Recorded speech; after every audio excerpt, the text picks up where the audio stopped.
प्रणव पुंज। बाबा जी चरण स्पर्श। गुरु गोरखनाथ का एक शब्द, कृपया उसे विस्तारित करने का कष्ट करें।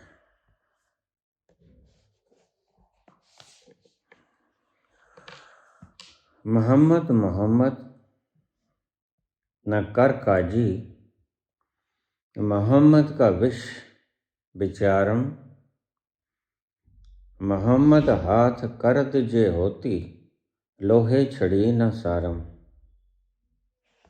बड़ा सुंदर शब्द है।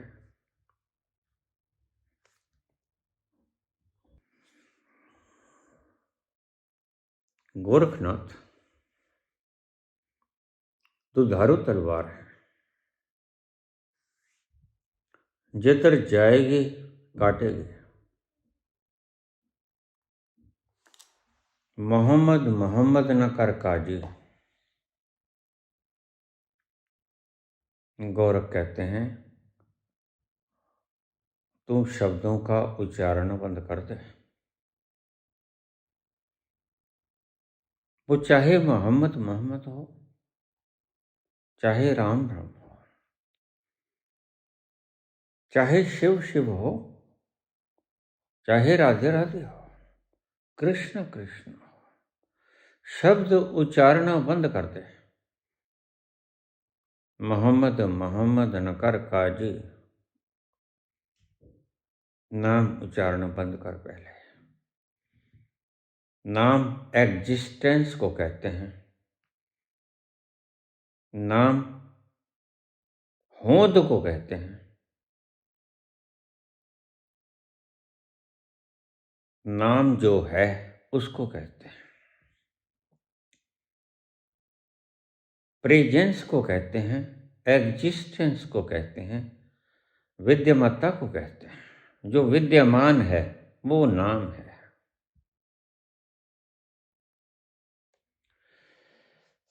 मोहम्मद मोहम्मद न कर काजी, मोहम्मद का विश्व विचारम, मोहम्मद के विषय को विचार में लेके आओ।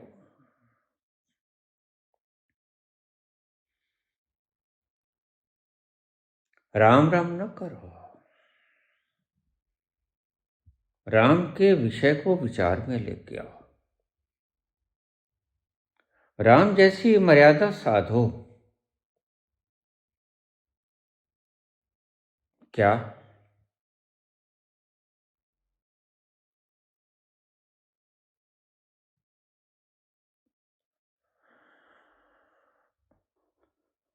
अगर पिता कोई आदेश दे या माता कोई आदेश दे तो बड़े को चाहिए कि छोटे के लिए त्याग कर दे। राम ने भरत के लिए त्याग कर दिया सिंहासन और 14 वर्ष के लिए त्याग कर दिया। यद्यपि इसमें कैकेयी की चाल थी और राम अच्छी तरह से समझते हैं, लेकिन समझते हुए भी इसलिए उन्हें मर्यादा पुरुष उत्तम कहा गया। जानते हुए भी कि राजनीतिक चाल है, छोटे के लिए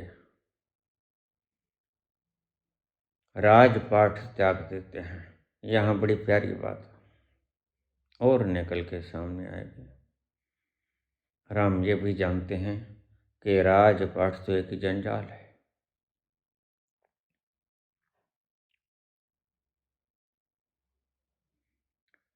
राजपाट से सुख नहीं मिलता।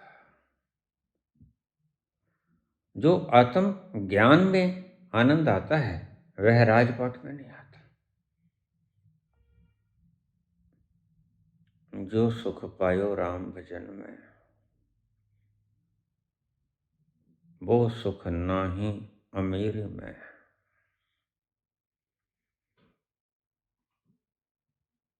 तुमने हुक्म चलाना है या आनंद मानना है, इस बात का पहले निर्णय कर लीजिए।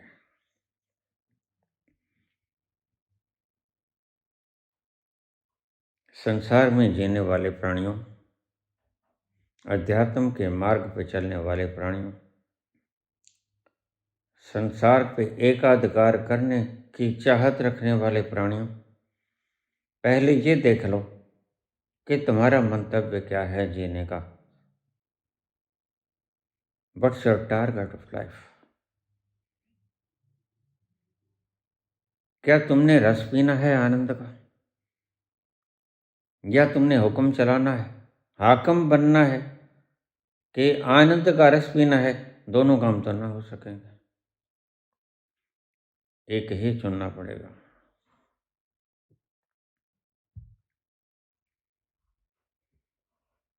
तो राम जानते हैं, राजपाट तो जंजाल है जी का। हर पल बिखराव, हर पल चेतना का बिखराव।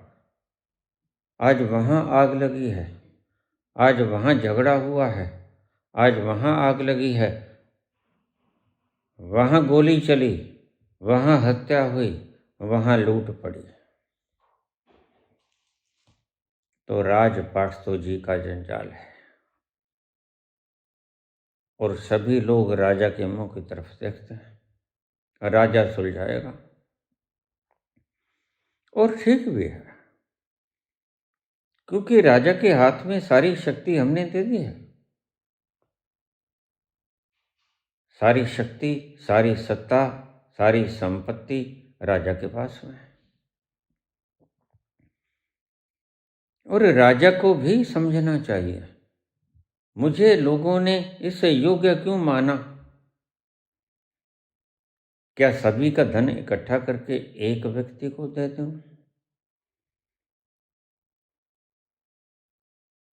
यही राजा का धर्म है? जब वोट सबने दिया है, जब शक्ति सबने दी है अपनी, तो क्या इसीलिए कि सबका इकट्ठा करके एक व्यक्ति की गोजी में डाल दें? नहीं, राम अच्छी तरह समझते हैं कि राजपाट जी का जंजाल है। हमारे वक्तों में ऐसा होता था। मैं श्री सत्संग सभा का मेंबर था। जब प्रधान का चुनाव होता तो सभी व्यक्ति भागते। मजे की बात है, जाने कहाँ गए वो दिन।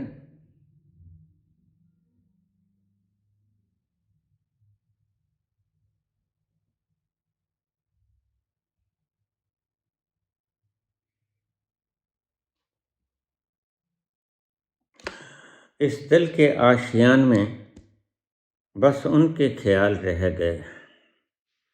इस दिल के आशियान में बस उनके ख्याल रह गए। वो तोड़ के दिल चल दिए, फिर हम अकेले रह गए। वो तोड़ के दिल चल दिए, हम फिर अकेले रह गए। अकेले ही रह जाओगे आखिर में। ये धन माल राजपाट यहीं पड़ा रह जाएगा। थोड़ी सी जिंदगानी है, पल दो पल का मेहमान होता है व्यक्ति।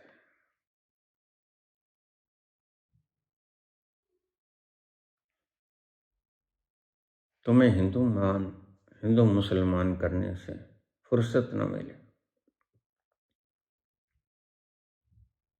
तुम्हें हिंदू मुसलमान करने से फुर्सत न मिले। गद्दी पे बैठाया था समस्याओं को सुलझाने के लिए। तो अभी सुब्रमण्यम स्वामी कह रहे थे कि 4 लाख हिंदू मंदिरों का कब्जा तुम्हारे हाथ में, तो 3 लाख मस्जिदों का क्यों है? बस इनके दिमागों में यही शरारत घूमती रहती है। सुब्रमण्यम स्वामी ऐसे दुष्ट हैं जो लगाते भी नहीं और बजाते भी नहीं। ऐसे मूर्ख तरह का बंदा मैंने पहली बार देखा।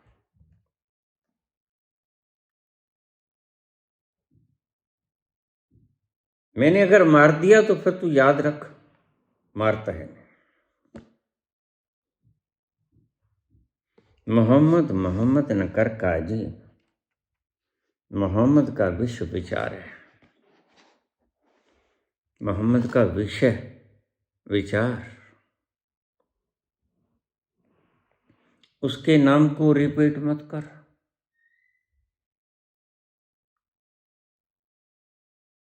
मोहम्मद तक पहुंच, जहां कृष्ण बैठे वहीं मोहम्मद बैठे, जरा भी तो फासला नहीं है। लेकिन अपने अंतस के अस्तित्व से अपनी खोपड़ी तक का आने का रास्ता बड़ा लंबा है। मोहम्मद तुम्हारे अस्तित्व में विराजमान है। मोहम्मद वो तत्व है जो कभी कटता नहीं, जो कभी जलता नहीं, जो मरता नहीं, जो गलता नहीं, जो सूखता नहीं। नैनम छिदन्ति शस्त्राणि, नैनम दहति पावका, न चैनम क्लेदन्त्यापो न शोष्यति मारुता।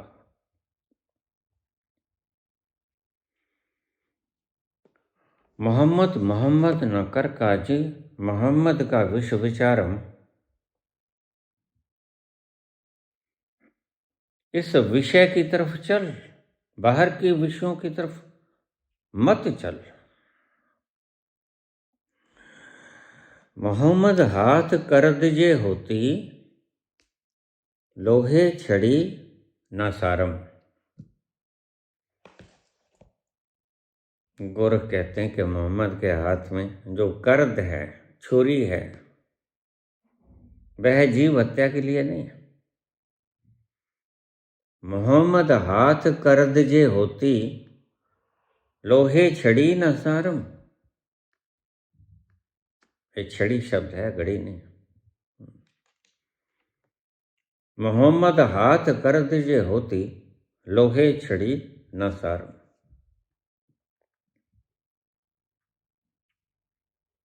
मोहम्मद मोहम्मद न कर काजी, मोहम्मद विषय विचारम। मोहम्मद के विषय का विचार कर, मोहम्मद की तरफ निकल। मोहम्मद मोहम्मद का जाप न कर, मोहम्मद की तरफ निकल, यात्रा आरंभ कर जहां मोहम्मद बैठे हैं। अब देखिए, मोहम्मद की बात से समझा दूं या राम की बात से समझा दूं या राधा की बात से समझा दूं, कोई फर्क भी तो नहीं पड़ता है, क्योंकि यात्रा का मार्ग, पथ तो वही है। पथ वही है जो तुम्हें ले जाएगा राधा की चेतना की तरफ, मोहम्मद के प्यार की तरफ और कृष्ण की सुरीली बंसरी मनमोहक आवाज की तरफ, गुंजार की तरफ।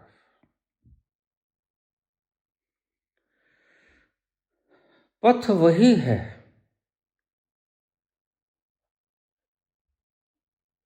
तुम जिस नाम से समझते हो वही बोल दूंगा मैं, मुझे कोई फर्क नहीं पड़ता। मोहम्मद मोहम्मद न कर काजी, मोहम्मद का विषम विचारम। मोहम्मद के विषय को विचार कर, मोहम्मद की तरफ यात्रा कर। वो तुम्हारे अंतस में बैठा है, वो कहीं बाहर दरगाह में नहीं है, वो कहीं बाहर अजमेर शरीफ में नहीं, वो न मालेर कोटला में है, न किसी मस्जिद में है। तो गोरख कहते हैं वह तुम्हारे अंतस के प्राणों में छिपा है। गहरे से गहरे प्राणों में वही तो है, गहरे से गहरे प्राणों में छिपा है मोहम्मद। तो मोहम्मद मोहम्मद का नाम मत ले, रिपीटिशन मत कर। यह मार्ग गलत है, सही मार्ग पे आ जा। मोहम्मद विषम विचारम, मोहम्मद की तरफ यात्रा कर। राधे राधे करने वालों से भी यही कहूँगा। पुनरुक्ति मत करो, राम राम करने वालों से भी कहूँगा। डू नॉट रिपीट, पुनरुक्ति मत करो। कृष्ण की तरफ निकलो, राधा की तरफ निकलो। राधा वो चेतना है जो आपके अंतस में विद्यमान है। मोहम्मद वो चेतना है जो आपके अंतरतम में विद्यमान है। उसका नाम कोई भी रख लो, क्योंकि उसका कोई नाम है नहीं। जो खोज करते हैं वैज्ञानिक, भला खोज से पहले उसका नाम होता है? Electron, proton, neutron. अब मैंने विविशा ग्रंथि की बात कही, जो अभी वैज्ञानिकों ने खोजी नहीं। जब वो खोजी जाएगी तो वो क्या नाम रखेंगे उनको पता है। लेकिन मैंने जो प्रसिद्ध है, दूसरे ग्रहों पर भी जीवन है, वहां पर उसे विविशा ग्रंथि कहते हैं। विविशा ग्रंथि। अब साइंटिस्ट उसे क्या नाम देंगे, यह तो वो जाने। तो इलेक्ट्रॉन, प्रोटॉन, न्यूट्रॉन खोजे पहले गए, नाम बाद में रखे गए। यही कहते हैं गोरख, तुम नामों को मत दोहराओ।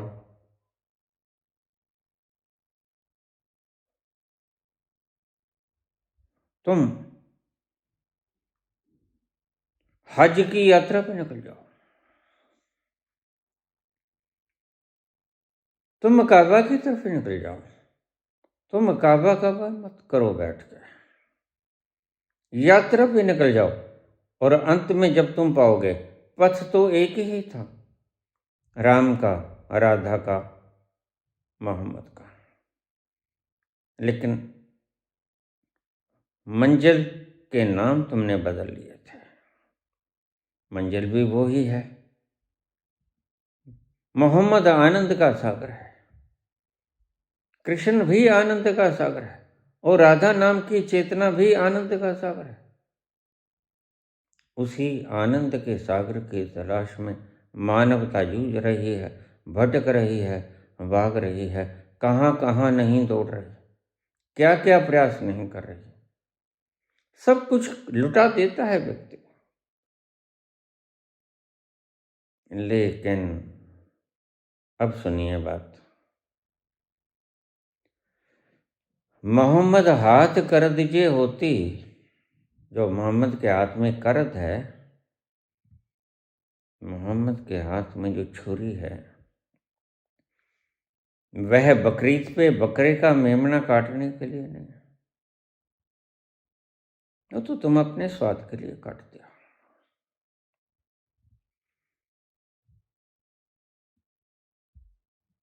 वो अश्वमेध यज्ञ के लिए भी नहीं है, वो भैंसे की बलि देने के लिए भी नहीं है, वो पशु बलि के लिए भी नहीं है, नरमेध के लिए भी नहीं है। किसी वक्त नरमेध भी चलता था। किसी वक्त व्यक्ति की चेतना इतनी उलझी हुई थी कि वो व्यक्ति को, नर को भी मेध देती थी। नरमेध यज्ञ, फिर अश्वमेध यज्ञ, घोड़े को, अलग अलग पशुओं को बलि दिया गया। आज भी ये बलि की प्रथा शुरू है।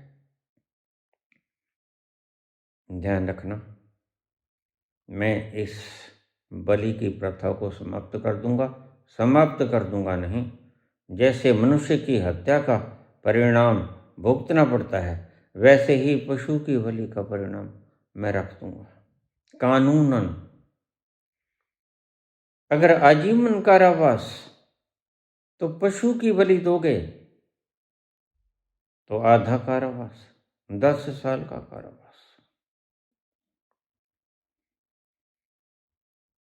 तुम्हारे झगड़ों झूठों से कुछ नहीं बनने वाला।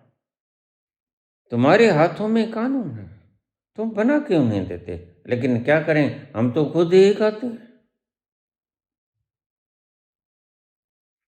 ये क्या खाक बनाए क्या कानून? ये छिप छिप के खुद ही खाते हैं।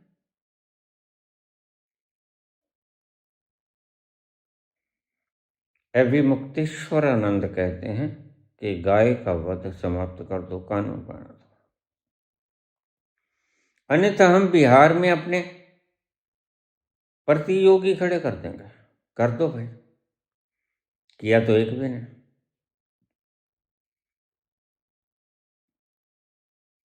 ऐसे नहीं गाय की वध समाप्त होगा जैसे तुम चाहते हो। तुम मूर्ख हो, तुम्हें पता है कैसे बदली जाएगी व्यवस्था। व्यवस्था भागीदारी होनी चाहिए तुम्हारी सत्ता में, फिर बदली जाती है। तुम लाख गांधी की गलतियां गिना दो, आज गांधी अपनी गलती गिनाने चला है। गांधी ने क्या गलती की वो गांधी ही जानता है, तुम नहीं जानते। गांधी ने अपने जीवन की एक ही गलती की। क्या गलती की? गांधी को सत्ता संभाल लेनी चाहिए थी, बाद में ख्याल आया सत्ता से मांगना क्यों है। जब सत्ता हम संभालने के योग्य हैं और सारी जनता राजी है, कौन विरोध करता। बड़ी से बड़े भयंकरतम गलती हो गई गांधी से। तुम गांधी की लाख गलतियां गिना दो, वह गलती थी ही नहीं जो तुमने खोजी। लेकिन गांधी खुद जानते हैं उन्होंने क्या गलती की। अगर गांधी ने यह गलती ना की होती, जवाहरलाल की जगह खुद बैठे होते, जवाहरलाल को कोई कम मंत्रालय तो है नहीं। बड़े अच्छे वक्ता थे जवाहरलाल, विदेश मंत्रालय संभाल सकते थे, शौकीन भी थे, जहाजों का सफर अच्छा लगता था। पटेल तो जिस काम के थे, पटेल को तो वो सौंपते थे। फिर 1948 में उनका वध नहीं होता, न गोडसे को फांसी होती, ये सारी घटनाएं खत्म हो जाती। एक गलती ने इन सब गलतियों को अंजाम दिया। अभी किसानों का आंदोलन चला, मेरी पैनी दृष्टि थी, जब भी कभी मैं अपने अंतस के रस को पी के बाहर आ जाता तो मैं देखता ठीक चल रहे थे, बिल्कुल ठीक चल रहे थे, लेकिन अंतिम छोर पे आके न जाने किसने गलत पाठ पढ़ाया, दारा ही मोड़ दे गए। जीत के करीब नहीं थे, जीत गए थे। सरकार से क्यों कहते हो तुम? एमएसपी का कानून बनाओ, तुम सरकार ही क्यों नहीं बन जाते? मुझे ऐसी ही उम्मीद थी। यह जीत तो गए, मुझे कई दिन पहले समझ आ गया था ये जीत गए हैं। लेकिन फिर कौन ऐसा व्यक्ति आया जिसने इस धारा का प्रवाह ही मोड़ दिया? निश्चित रूप से सत्ता तो नहीं थी, सत्ता को तो ख्वाबो ख्याल भी नहीं था कि ये धारा मोड़ी भी जा सकती है। सत्ता ने पहले प्रयास कर दिए थे जो किए थे। फिर कौन था? वह कोई भीतर का जयचंद ही था।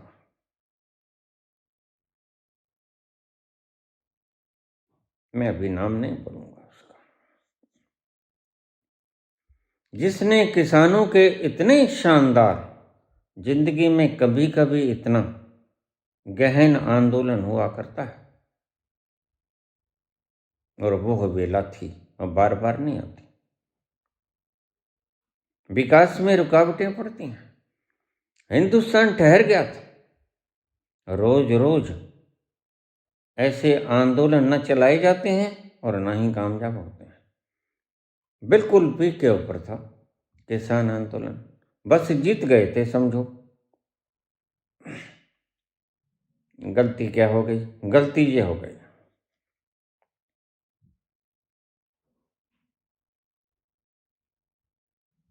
क्या गलती होगी अब तुम सोचोगे, क्या करना चाहिए था उस वक्त ये मांग करनी चाहिए थी कि संसद को भंग करो।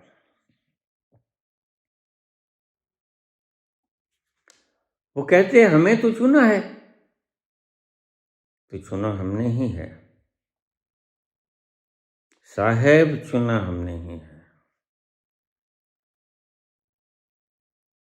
अगर चुना है तो तुमने वायदे भी किए,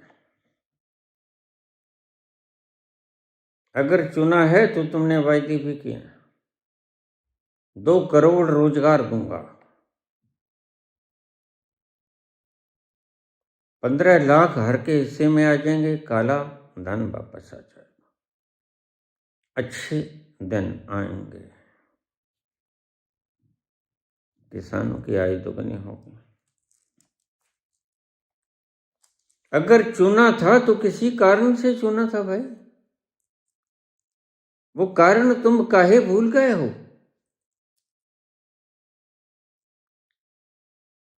करो लोकसभा को भंग। अगर उस वक्त नेतृत्व मेरे हाथ में होता, लेकिन मैं मजबूर था, क्योंकि मैं आध्यात्म की यात्रा पर चल रहा था। एक व्यक्ति एक वक्त में एक ही काम कर सकता है।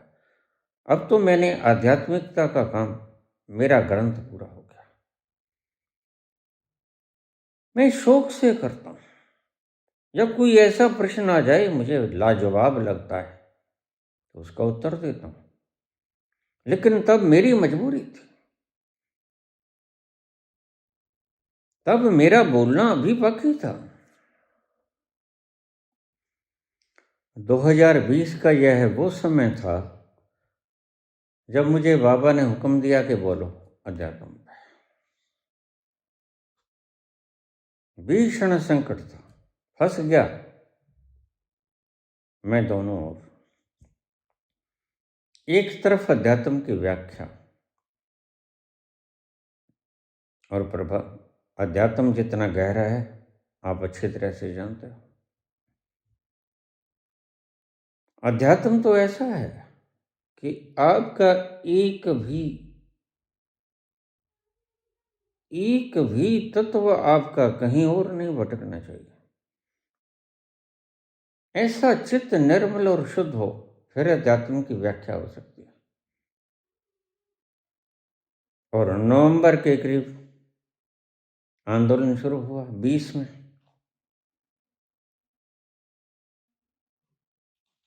13 महीनों के बाद जब पीक पॉइंट पे पहुंचा, किसान जीत गए थे।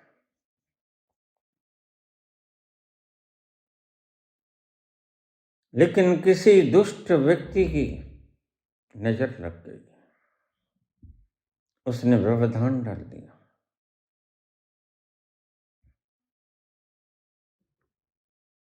वह भी मारा तो गया, लेकिन वह काम जो सरकार करना चाहती थी यह उस व्यक्ति ने कर दिया।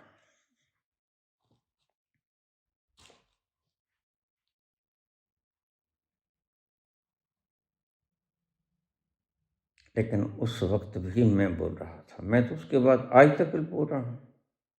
मैंने तो अभी पिछले कुछ ही दिनों में अपना ग्रंथ समाप्त किया, तो मेरी मजबूरी थी। अन्यथा अगर मैं कमान संभाल लेता तो हम जीत चुके थे। हम क्या करते क्या ना करते, ये बातें अतीत की बातें दफन हो जानी चाहिए, कब्रों में नहीं उगाड़नी चाहिए। क्योंकि मैंने अगर कुछ बोला तो वह आपकी समझ में आ जाएगी बात, लेकिन अब मैं कोई राड छेड़ना नहीं चाहता। इतना अवश्य कहूंगा, किसानों ने मोर्चा फतेह कर लिया था, और वहां से एक समझ आई बात की कि किसान जब चाहे मोर्चा फतेह कर सकते हैं। और मैं किसान भाइयों से यूनाइट होने की अपील करूँगा, विदाउट एनी डिफरेंसेस। अपने सब मतभेद भूल के यूनाइट हो जाओ। प्रत्येक वर्ग में सबसे ज़्यादा मेहनत करने वाले तुम लोग,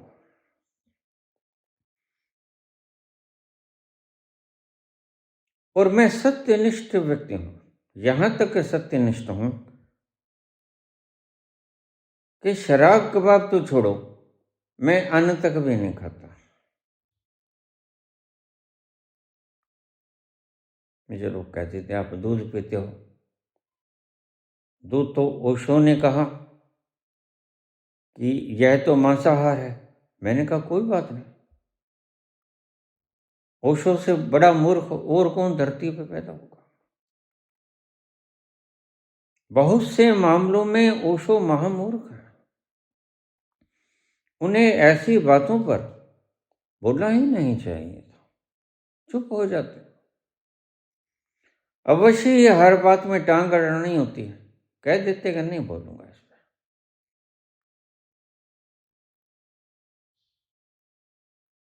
क्या ओशो ने कभी दूध नहीं पिया? लेकिन तर्क कैसे देते हैं? क्या आप गाय भैंस का दूध चोते हो? तो मैं आपसे पूछता हूँ, जो गाय 40 किलो दूध देती है, क्या वो बछड़ा पी सकता है 40 किलो? मुझे इस बात का जवाब दो। तर्कवादियों, तर्कवादियों, ओशो के शिष्यों, मुझे इस बात का जवाब दे दो। 40 किलो दूध देने वाली गऊ, क्या बछड़ा 40 किलो दूध पी सकता है? तो कैसे बछड़े के लिए दिया गया वो दूध? जब पी ही नहीं सकता, तो जो व्यक्ति उसकी सेवा करता है, संभाल करता है, शुश्रूषा करता है, उसको,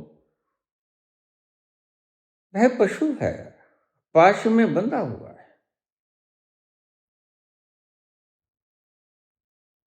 तो जो उसे पालता है वो उसको हत्या नहीं कर रहा।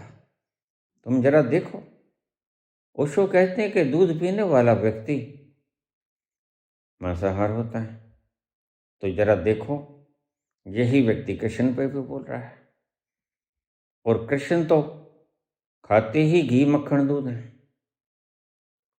दूध दही घी मक्खन ही तो उनका प्रिय आहार है। और यहां तक छोड़ो, वो तो खुद ही अपने गाय पालते हैं। उनका नाम ही ग्वाला है, गोपाल है, गौ को पालने वाला।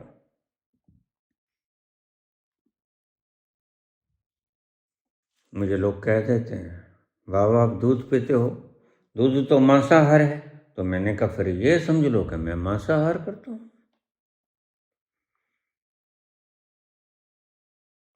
मुझे क्या इसमें आपत्ति है? जरा भी आपत्ति नहीं। मैं दूध पीता हूं और दूध पीना मांसाहार है, तो मैं ठीक है मांसाहार करता हूं। लेकिन आपके कहने से छोड़ूंगा नहीं। क्यों? क्योंकि इसी पर मेरा आधार टिका है। तुम लाख चिल्लाते रहो, लेकिन कृष्ण की व्यवस्था इतनी शानदार थी, तो मैं उससे सीखना चाहिए।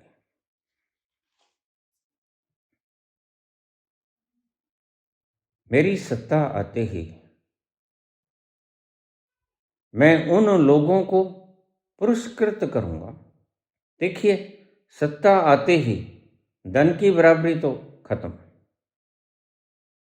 धन की असमानता समाप्त, धन की बराबरी का प्रयास समाप्त। तो फिर क्या रह जाएगा? फिर व्यक्ति ऊंचा नीचा कैसे होगा? ऊंचा नीचा तो फिर भी होगा, ओहदों से, तारीफों से, पुरस्कारों से। कोई बॉस होगा तो कोई पीएन भी होगा, कोई लेखाकार भी होगा, कोई कोषाध्यक्ष भी होगा। सबके काम अलग अलग होंगे। फिर आप उनको ही छोटा बड़ा मानना शुरू कर दोगे। आज धन मुख्य रूप से है, फिर धन जब बराबर हो गया तो फिर तुम ऐसे छोटा बड़ा मानोगे। इसको भारत रत्न का खिताब मिला, इसको पद्मश्री मिला, इसको पद्म विभूषण मिला, इसको पद्म भूषण मिला। हम उस व्यक्ति को सम्मानित करेंगे, यह व्यक्ति गौ को पालेगा। तुम्हें शायद पता ना हो, मैंने थोड़ी देर आड़त का काम भी किया है, कमीशन एजेंट। और हम जब बिल बनाते थे उसके पीछे गौशाला की पर्ची लगती थी। कुछ रुपए गौशाला को दान देने ही पड़ते थे, अनिवार्य था। यह एक पुण्य था उन गौओं के लिए जो लावारिसी छोड़ दी गई, उनके बच्चों के लिए जिनका आज कोई काम नहीं। ट्रैक्टर के इस जमाने में बैलों का क्या काम है, सांडों का क्या काम है, बैलों का क्या काम है।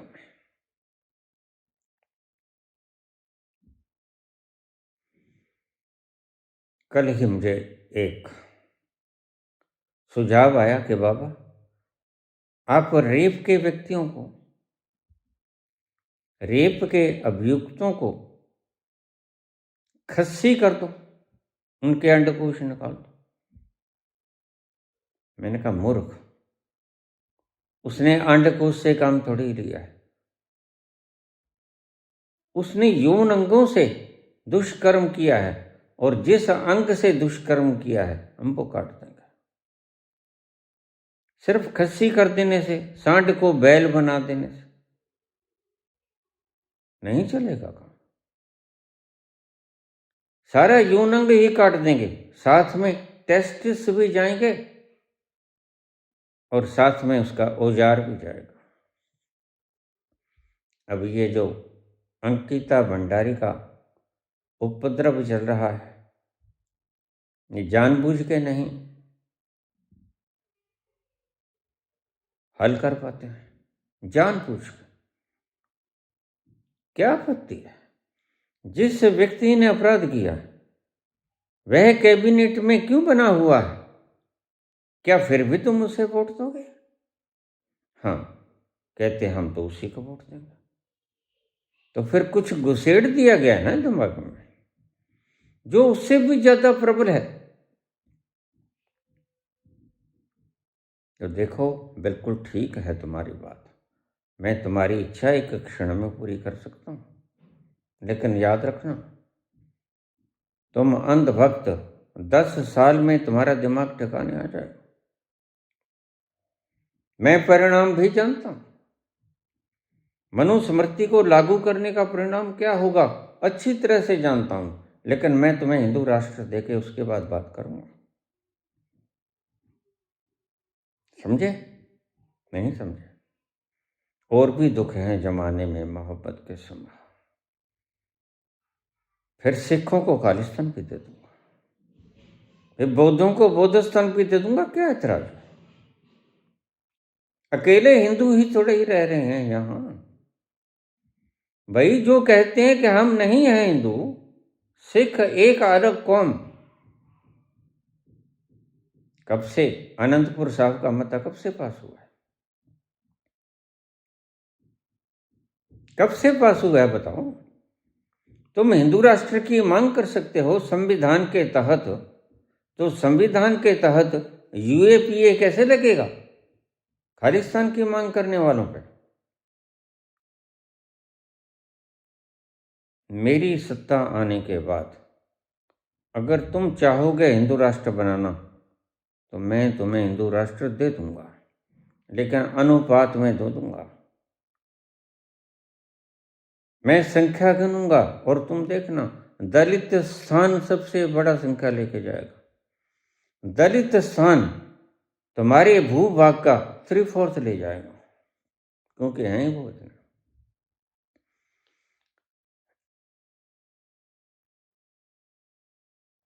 तुम्हें शर्म तो नहीं आती, लेकिन शर्म मैं दिला देता हूं वक्त वक्त में। दलित स्थान भी दूंगा, फिर बौद्ध स्थान भी दूंगा, जैन स्थान भी दूंगा। फिर तुम बाद में कहीं मर जो होना है हो जाओ, लेकिन एक बार इस राड को खत्म करो ताकि मूर्ख बंदे राज ना कर सकें।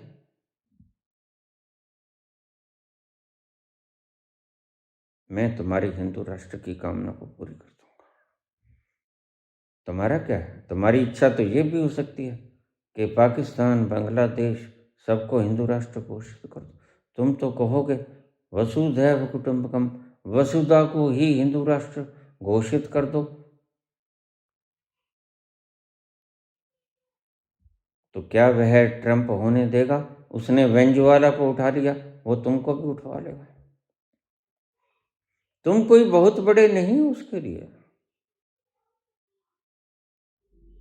जो सरकार पाकिस्तान के बीच में जाकर लादेन बिन लादेन को मार सकती है,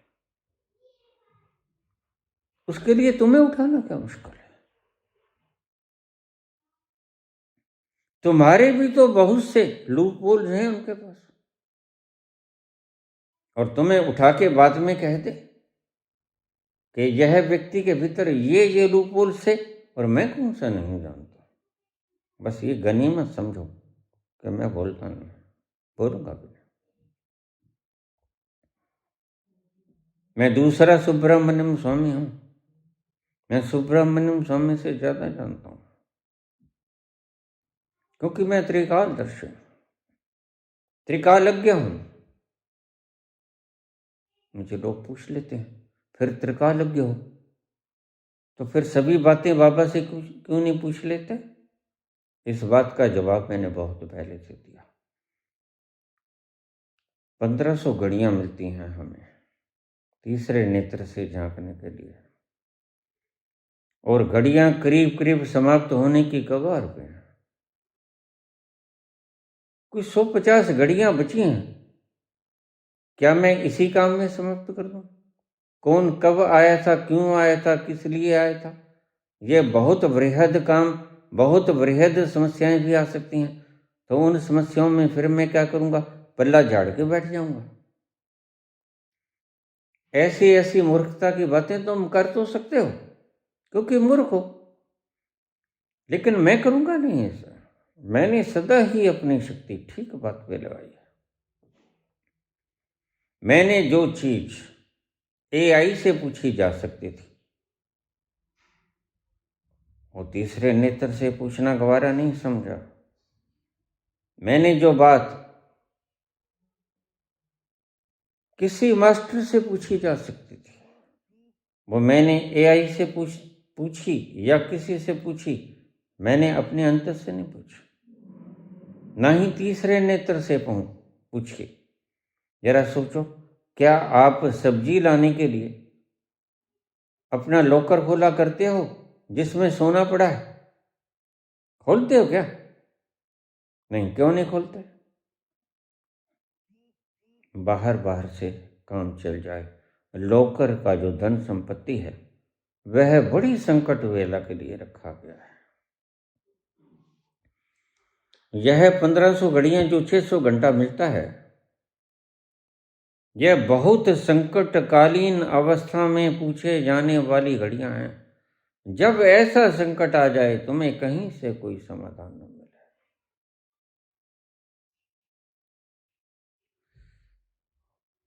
तब अपने भीतर उतरो, तब इस वक्त का लाभ सही होता है। त्रिकालज्ञ तो हूं, तीसरा नेत्र भी खुला हुआ है, लेकिन ध्यान रखना तीसरे नेत्र की मर्यादा मैंने पहले समझा रखी है कि 600 घंटे मिलते हैं, 1500 घड़ियां मिलती हैं, और वह मैं खर्च कर चुका हूं करीब करीब।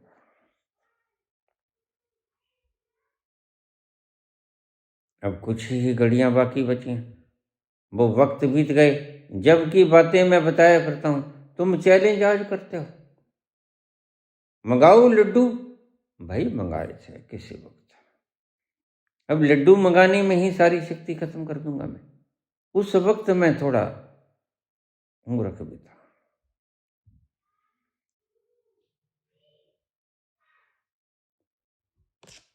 मोहम्मद मोहम्मद न कर काजी, मोहम्मद का विषम विचारम, मोहम्मद की तरफ यात्रा कर।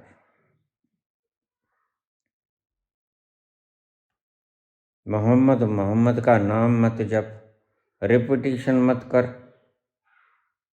अब जरा सोचो काजी, तुम मोहम्मद मोहम्मद करते रहोगे, मोहम्मद तो चेतना है, वो तो तुम्हारा अंत स्वरूप है।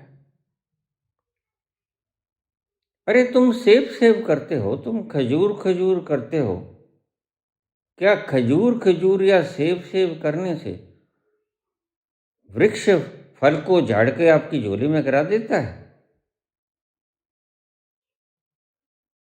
नहीं। खजूर को तोड़ने के लिए उस वृक्ष के ऊपर चढ़ना पड़ता है, फिर खजूर को तोड़ना पड़ता है, सेब को तोड़ना पड़ता है, लाना पड़ता है। वही यात्रा यही भी है। लंबा पेड़ खजूर, चढ़े तो चाखे प्रेम रस, गिरे तो चकनाचूर। अगर वो प्रेम रस चखना चाहते हो तो मोहम्मद मोहम्मद करो मत, मोहम्मद की यात्रा पे निकलो। और मोहम्मद की यात्रा पे तुम निकलते क्यों नहीं? बड़ा सुंदर शब्द है ये, गोरख के शब्द बड़े प्यारे हैं, इसलिए मैंने बिल्कुल अंत में लिया। तुम चढ़ते क्यों नहीं? खजूर के वृक्ष पर खजूर चढ़ के तोड़ के क्यों नहीं खा लेते? क्यों नहीं आम के वृक्ष पर चढ़ते, क्षमा करो, सेब के वृक्ष पर चढ़ते, सेब तोड़ लाते? आम क्यों नहीं तोड़ लाते तुम? क्योंकि उसमें तुम्हारा प्रयास लगेगा। जो बलि देनी होती है वह ही देनी होती है। तो आगे बड़ा सुंदर शब्द लिखते हैं गोरख, मोहम्मद हाथ करद जे होती, लोहे छड़ी न सार। मोहम्मद के हाथ में जो तलवार दिखाते हो ना, उसे करद कहते हैं। मोहम्मद हाथ करद न होती, लोहे छड़ी न सार। वह बकरे की मेमने की बलि देने के लिए नहीं, वह किसी की आहुति नहीं मांगती। और क्या मांगती है? वह तुम्हारी ही आहुति मांगती है। उससे तुमने बकरीद तो मना ली, बकरे का मेमने का कत्ल कर दिया, कोई लबा सा बकरा का बच्चा खरीद लिया पैसे से और उसको हलाल कर दिया। कलमे पढ़ पढ़ के हलाल कर देते हो आप, लेकिन उसके पीछे की मंतव्य क्या है, मंशा क्या है तुम्हारी? वही तो काम करती है सही, अन्यथा ये बकरा यह मेमना हलाल ना होता। तुम्हारी मंशा है खुद स्वाद चखने की। गोरख कहते हैं, इस स्वाद को चखने के लिए तुम क्या क्या धर्म के सहारे नहीं लेते। हिंदू धर्म खतरे में, तुम क्या क्या सहारे नहीं लेते।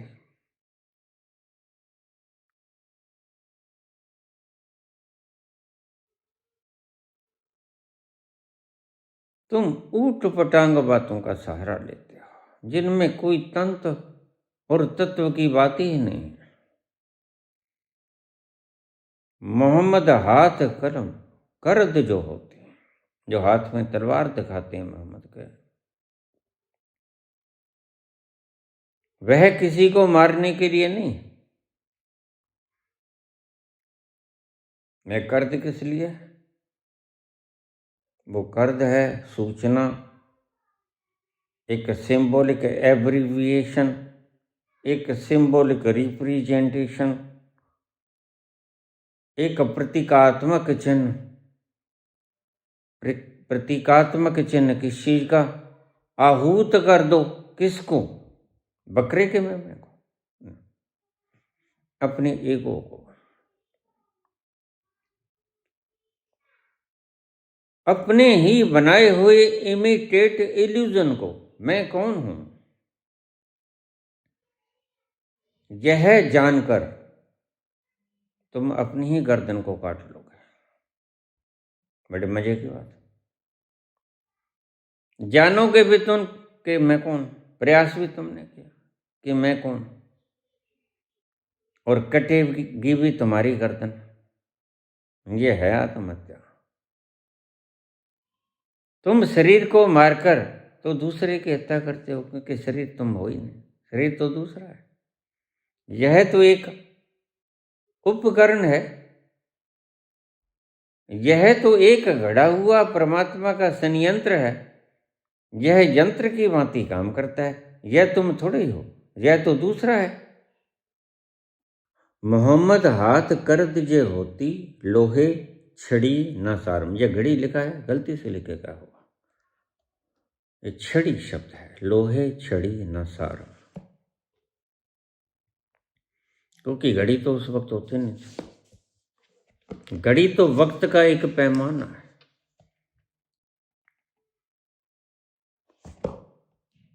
लोहे छड़ी न सारम,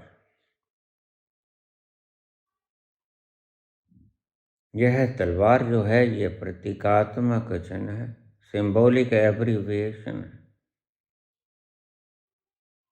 किस लिए हाथ में दिया गया? कि इससे अपनी ही गर्दन काट लो।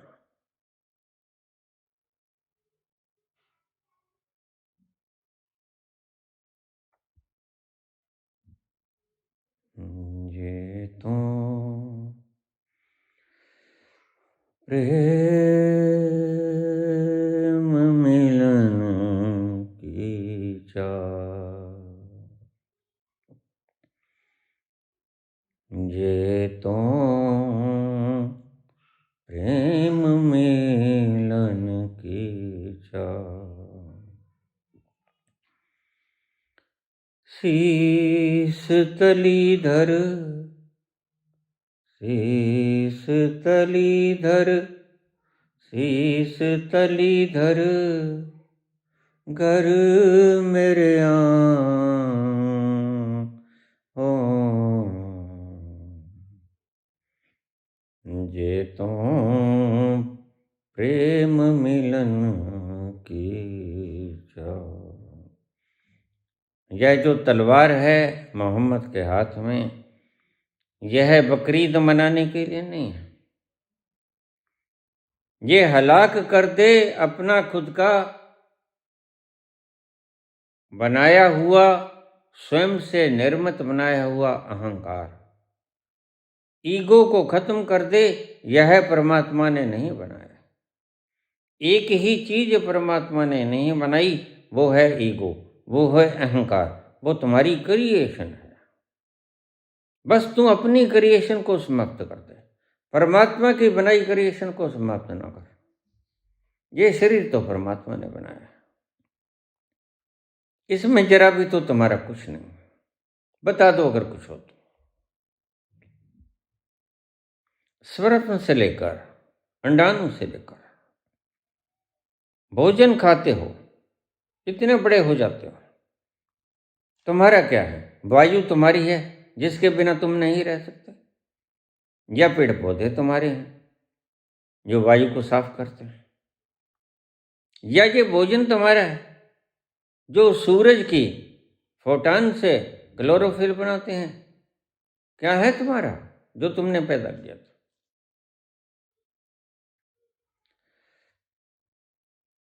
तो गोरख कहते हैं कि तुम्हारा बनाया हुआ एक ही है, बाकी सब परमात्मा ने बनाया। तुम्हारा जो बनाया हुआ है उसको खाक कर दो, इस तलवार से उसको काट दो।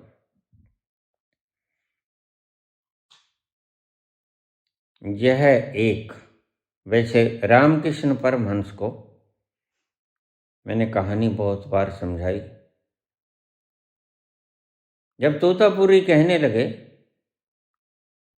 कि अब बता कौन आ गया तेरे सामने। कहता माता आ गई। माता आ गई? कहता हाँ आ गई। प्रणाम करता हूँ हे माँ, हे जगत जननी माँ, तुम्हें प्रणाम करता हूँ। वो कहता प्रणाम को छोड़, तू इसकी गर्दन उतार दे। गर्दन उतार दूं? उससे पहले बहुत बार लाचार होके वापस आया था और सुबह जाना था तोतापुरी ने। उसने कहा अंतिम प्रयास, अगर तू आज चूक गया तो कल सुबह मैं चला जाऊंगा। कल तेरी वस्म से दीवाना चला जाएगा, शम्मा रह जाएगी, परवाना चला जाएगा। कल तेरी वज़्म से दीवाना चला जाएगा, शम्मा रह जाएगी, परवाना चला जाएगा। आज की रात मेरे दिल की सलामी ले ले। तू अगर पहुंचना चाहता है निर्विकल्प समाधि में तो हे गदाधर, हे रामकृष्ण परमहंस, तू अभी सविकल्प समाधि में है, तू निर्विकल्प समाधि में नहीं। और वहां तो बड़ा आनंद है, वहां भाव नहीं है, अभी तू भावावेश से युक्त है। अभी तू भावावेश के प्रेम और वात्सल्य से युक्त है। आ तुझे असली मंजिल पे ले चलो, जिसमें दिन भर रात 24 घंटे में आनंद में छलांगे लगाता हूं, नहाता हूं मल मल के उस तीर्थ में। तो रामकृष्ण परमहंस ने जब तोतापुरी की नुहार देखी तो चकित रह गया। तोतापुरी से पूछने लगा, तुम ये लुत्फ दिन भर रात कहीं जाते ही नहीं, ये क्या है? और तुम्हारे बोलने का अंदाज, तुम्हारी चाल ढाल कुछ बताती है कि निराला है, फिर ये क्या है? तो तोतापुरी ने कहा, यह है निर्विकल्प समाधि है। तो रामकृष्ण ने कहा, फिर मैं किस हालत में हूं? वो कहते, तुम अभी सविकल्प समाधि में हो। तो फिर क्या इससे आगे भी कोई होता है? हाँ होता है। तो क्या मैं वहां जा सकता हूं? हाँ बिल्कुल जा सकते हो। वह क्या होता है? वह निर्विकल्प समाधि होती है। तो ठीक है, मुझे ले चलो। तो ठीक है चलो। 6-7 बार प्रयास किया लेकिन नाकामयाब रहा। अंतिम वक्त है। तोतापुरी ने कहा, संभल जा, कल मैं चला जाऊंगा। तलवार उठा और माता की गर्दन काट दे। माता तेरी कल्पना है, तेरा दर्शन नहीं है। क्या बात है, माता तेरी कल्पना है, अच्छे दिन भी तुम्हारी कल्पना है। ये सब्ज़ो बाग जो तुम दिखाते हो लोगों को, ये सब तुम्हारी कल्पनाएं हैं, यथार्थ इसमें कुछ भी नहीं। ये तुम्हारे आंकड़े झूठे हैं। ये तुम्हारे चौथे नंबर पे आ जाना, यह एक पाखंड है लोगों को लुभाने का। जरा बताओ तो, मैंने पहले भी कहा था, एक घर में 2 व्यक्ति रहते हैं और उनकी कुल संपत्ति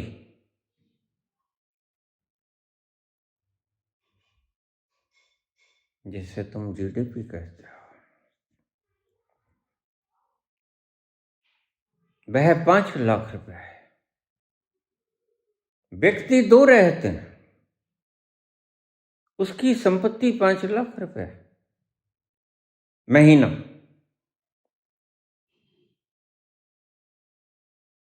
और तुम्हारी संपत्ति 7 लाख रुपए है। बिल्कुल, तुम जापान से आगे निकल गए। लेकिन वो लोग हैं 2, उनकी संपत्ति है 5 लाख रुपया महीना आमदनी, और तुम्हारी आमदनी है 7 लाख रुपए महीना। वो हैं 2 और तुम हो 2 लाख।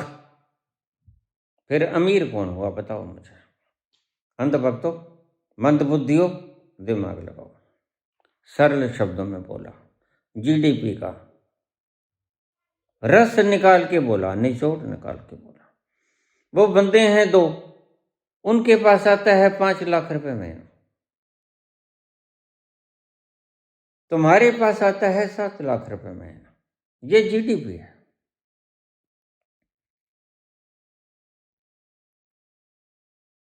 तुम बंदे हो 2 लाख, तो खुशहाल कौन है बताओ? ये झूठे आंकड़े हैं भाई तुम्हारे। तुम कहते हो हमने 5 लाख को क्रॉस कर दिया, बिल्कुल कर दिया, यह है सत्य।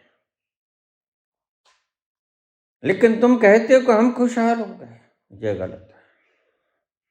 खुशहाल तो पुत्र मैं बनूंगा। मोदी जी, जितनी सुंदर जैकेटें डालनी है डाल लो। कपड़े 6 बार बदलते हो, 12 बार बदलना शुरू कर दो। दिन ही थोड़े रह गए हैं, बदल लो। कहीं मन में ना रह जाए कि हमने ये भोगा नहीं। तो जीडीपी को मैंने बड़े सहज शब्दों से व्याख्यात कर दिया। हम जापान से आगे निकल गए और जर्मनी से भी आगे निकल जाएंगे। जर्मनी की संख्या कितनी है? जर्मनी की संख्या कितनी है बताओ? अब समझिए ठीक से बात। जापान का जीडीपी $4.2 ट्रिलियन और आबादी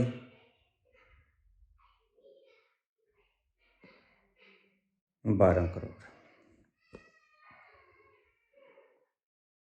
आबादी 12 करोड़। जर्मनी का जीडीपी 4.5, अंदाजा सा बता रहा हूँ, $ट्रिलियन, और आबादी 83 से 84 लाख। 1 करोड़ भी नहीं। और हिंदुस्तान की, अगर तुमने जापान को क्रॉस कर दिया, 4.2 से 4.5 पे भी आ गए, मैं कहता हूं 5 पर भी आ गए, 5 पर भी आ गए, तो उसकी आबादी तो 12 करोड़ है। और जर्मनी को आप क्रॉस करोगे जिसकी आबादी 83-84 लाख है, 1 करोड़ भी नहीं। और आप क्या हैं? 140 करोड़, 146 करोड़, 146 करोड़ के पास इनकम है। अब तुम्हें शर्म नहीं आती है जीडीपी के आंकड़े देते हुए? कैसे देश को बुद्धू बनाते हो तुम?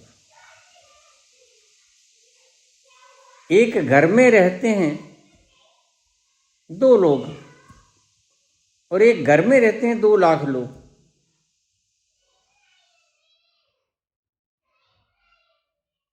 तो उस घर के पास जिसमें 2 लोग हैं उसकी 5 लाख रुपए अर्निंग है, और जिसमें 2 लाख रहते हैं उसमें 7 लाख की इनकम है। तो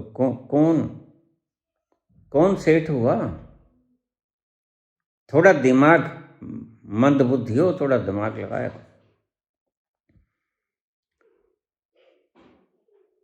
तुम्हारे लोग भूखे मरेंगे, वो लोग मजे करेंगे, क्योंकि बंदे 2 हैं, रुपया है उनके पास 5 लाख। तुम बंदे 2 लाख हो, रुपए है तुम्हारे पास 7 लाख। तुम लड़ लड़ के मरोगे।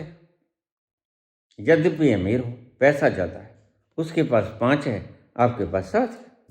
तो क्या अमीर हो गया आप? अरे खाने वाले कितने हैं भाई? उसके पास खाने वाले 2 हैं, आपके पास 2 लाख हैं, फिर कैसे बराबरी करोगे? जर्मनी की जनसंख्या लाखों में है और आपकी जनसंख्या अरब के पास, अरब से पार चली गई। ये झूठे आंकड़े दिखा के देश को भ्रम में नहीं डाल रहे तो और क्या कर रहे हैं? ये भी तो बता दिया करो कि हम खाने वाले इतने हैं, जीडीपी तो बढ़ गई, ग्रॉस डोमेस्टिक प्रोडक्शन तो बढ़ गई, लेकिन खाने वाले कितने हो तुम? आमदनी तो बढ़ गई, ठीक है। क्या तुमने बठिंडे का किला जीत लिया? बस ऐसी ही बातें करने वाले लोग हैं।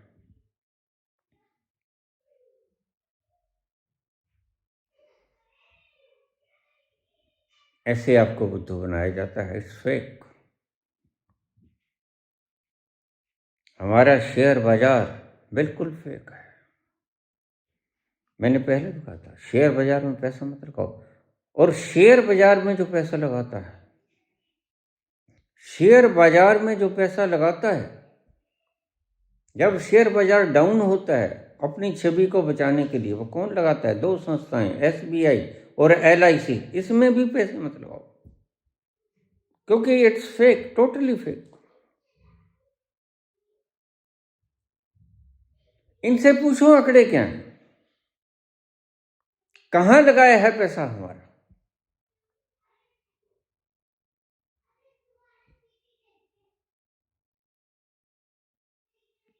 तो कहां रखो? मुझसे लोग पूछ लेते हैं आके, फिर बाबा क्या करें? मैंने बहुत पहले कहा था, जब सोना 60 के करीब था, 60,000 के करीब, मैंने कहा छोड़ो इस शेयर बाजार को, ये तो गोरख धंधा है। अभी गोरख का वचन चल रहा है,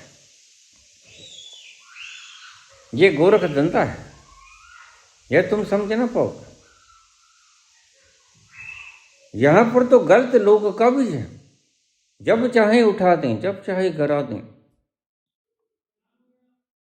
फिर इस गोरख धंधे से बाहर आ जाओ। कहाँ लगाएं पैसा? मैंने कहा तुम सोना खरीद लो।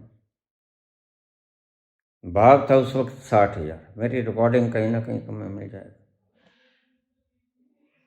मुझसे पूछा था, मैं डायरेक्टली बातों का जवाब नहीं देता, ऐसी बातों का जवाब थोड़ा सा घुमा फिरा के दे देता हूँ,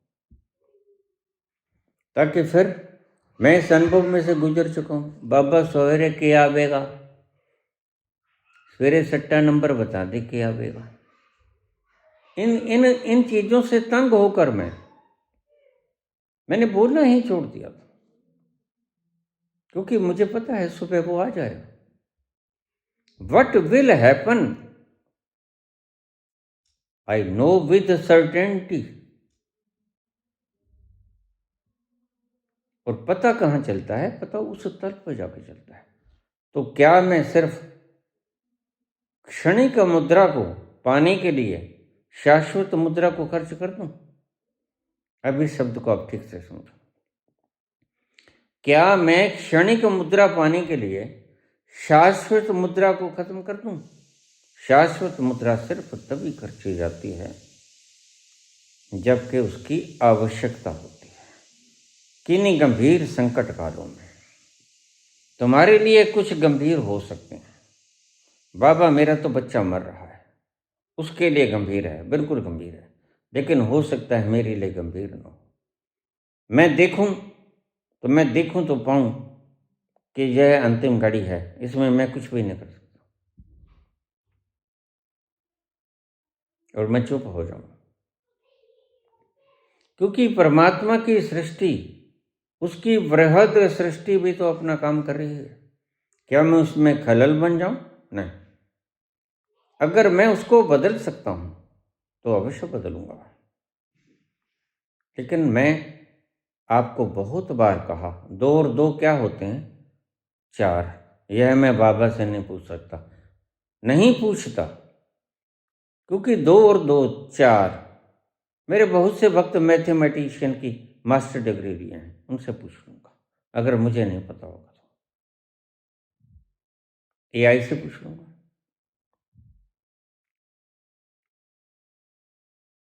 तो जर्मनी को आप जापान को आगे निकल गए हो, लेकिन आबादी कहाँ 12 करोड़, कहाँ 146 करोड़।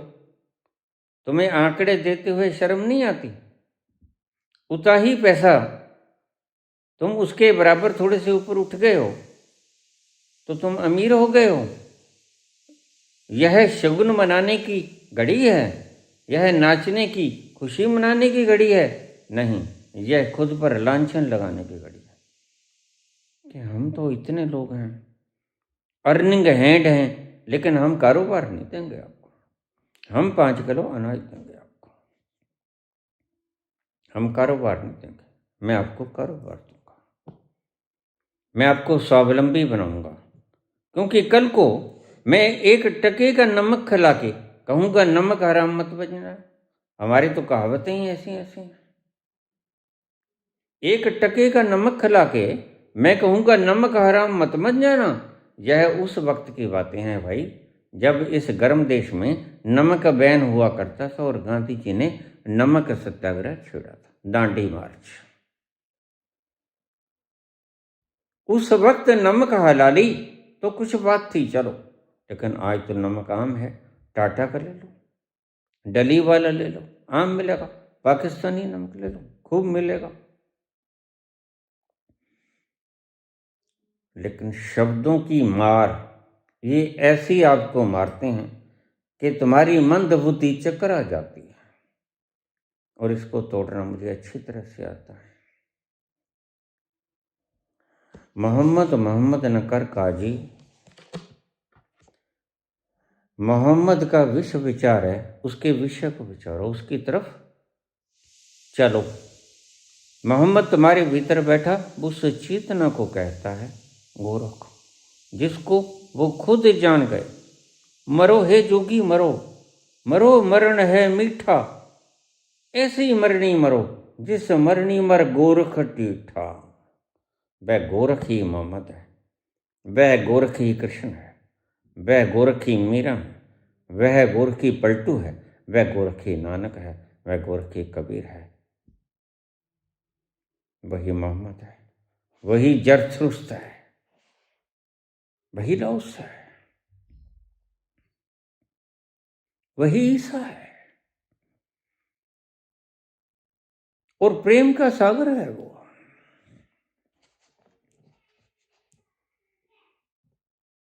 मोहम्मद न कर काजी, मोहम्मद का विश्व विचार है। मोहम्मद हाथ कर दीजिए होती, यह जो हाथ में तलवार है, यह बकरीद मनाने के लिए नहीं है, यह अपना अहंकार काटने के लिए है, जो तुमने खुद ही बनाया है। तुमने इल्यूजन, मैं कौन हूं, खुद ही बनाया है कि मैं शरीर हूं, भावनाएं हूं, विचार हूं। इसको काट दो इस तलवार का सहारा लेके। जे तो प्रेम मिलन की चाह, शीस तली धर घर मेरे आऊं।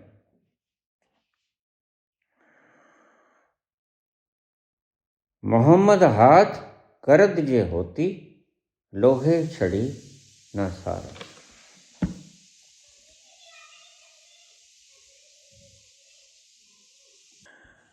नहीं नहीं, मेरी बातों को तुमने गलत समझा। मैं ये नहीं कहा कि अगर हम सत्ता में आए तो हम खालिस्तान बना देंगे, हम हिंदू राष्ट्र दे देंगे। हम भेदभाव में विश्वास नहीं रखते, हम यूनिफिकेशन में विश्वास रखते हैं। हम ना ही तमिल को, ना ही महाराष्ट्र को, ना ही खालसा को, ना ही बौद्ध को, ना ही जैन को। वो सिर्फ आपको समझाने की बातें हैं, मैं ये नहीं कहता। फिर हम आएंगे ही क्यों? अगर हमने ऐसा ही करना है तो फिर हम घर बैठे अच्छे। भेद बुद्धि फैलाना बिल्कुल काम हमारा नहीं। हमारा काम है यूनिटी, यूनिफिकेशन। हम तो अखंड भारत नहीं, अखंड विश्व चाहते हैं। हमारा नजरिया नहीं है, हमारी तो ये भीतरी अभीप्सा है, हमारी उत्कंठा है, हमारी प्यास है। क्या? वसुधैव कुटुंबकम। तू प्यार का सागर है,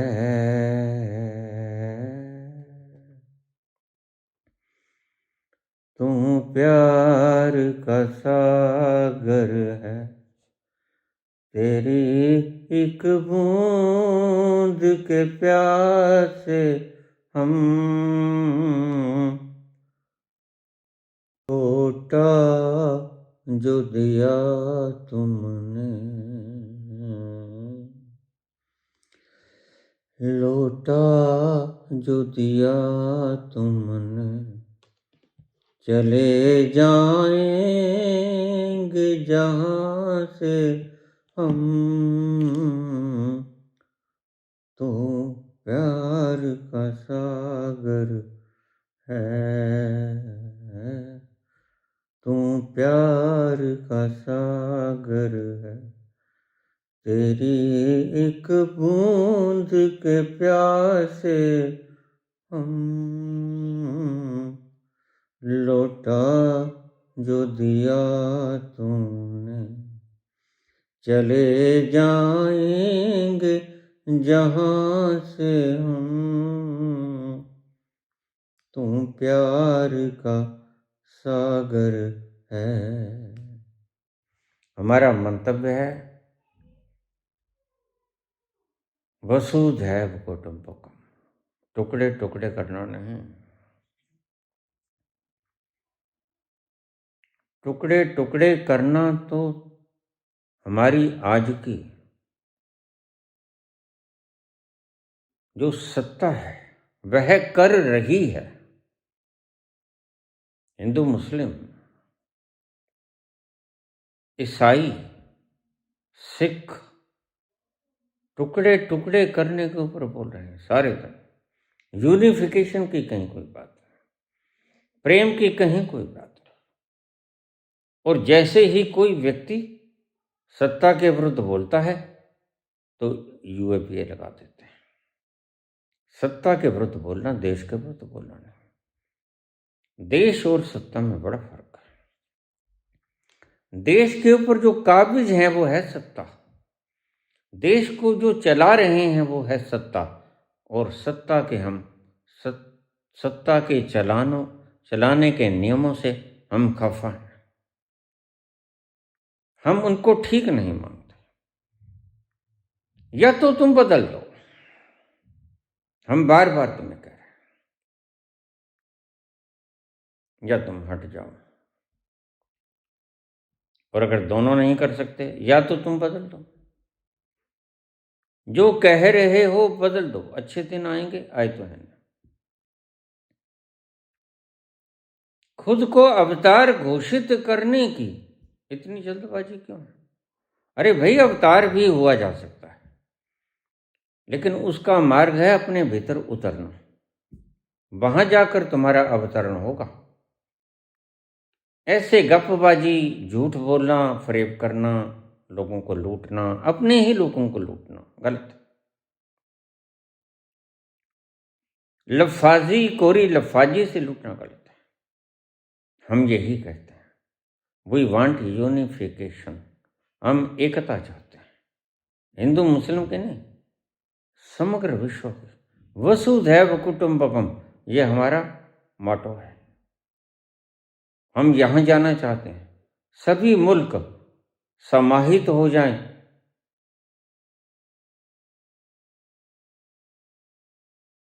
एक साथ। उसको नाम कोई भी दे दो, उसको नाम वर्ल्ड दे दो, उसको नाम विश्व दे दो, उसको नाम समग्र दे दो, कोई फर्क नहीं पड़ता। लेकिन यह लूटगिरी, यह नेतागिरी, यह तानाशाही, ये अपने हुक्म के फरमान जारी करना, तुगलकी, इनको हम गलत समझते हैं। इनको हम बदलने के लिए आए हैं, इनको हम बदल देंगे। हमारा मंतव्य यद्यपि ये नहीं है, हमारा मंतव्य है उस तल पर पहुंच जाना जहां जाकर आप रस पान करते हो। लेकिन क्या करें, इसका बेस पेट है।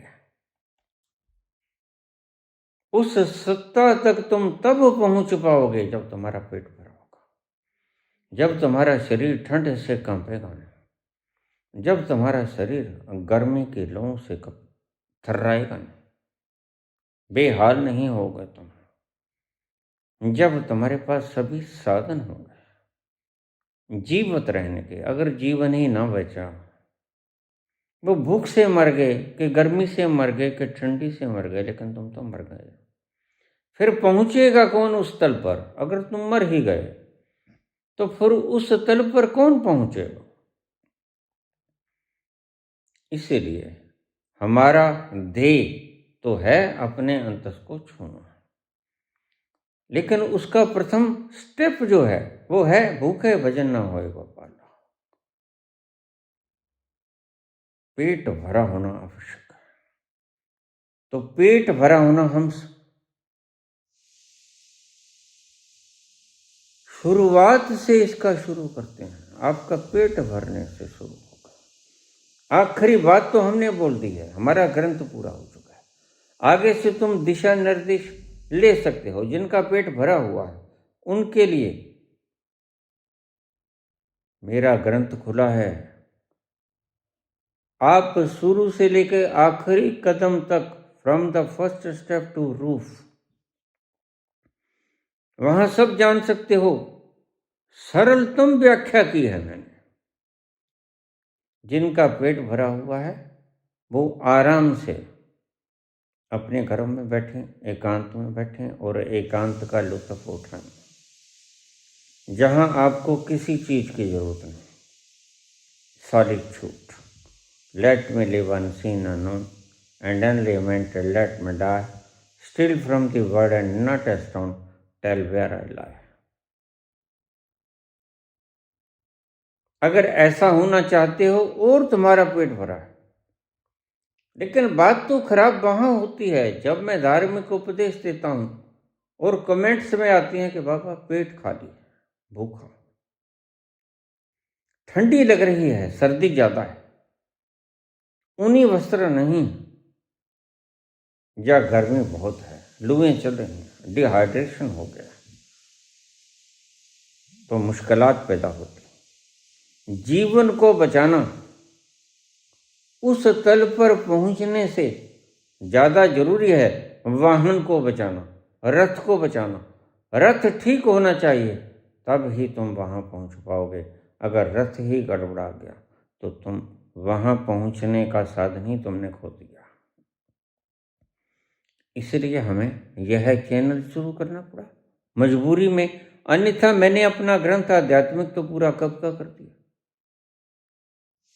फिर भी अध्यात्म की बातें यदा कदा पूछता हूं, आपके प्रश्नों का जवाब देता हूं कि प्रश्न बहुत हैं, लेकिन हमारा अंतरिम लक्ष्य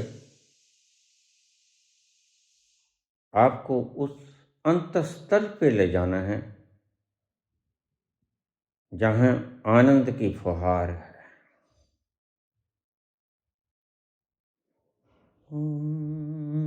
हजूर तुम को बहारों में ले चलूं, आओ हजूर तुमको सितारों पे ले चलूं, दिल झूम जाए ऐसी बहारों में, ले चलूं। आओ हजूर आओ, सितारों पे ले चलो। दिल झूम जाए ऐसी बहारों में ले चलूं। आओ हजूर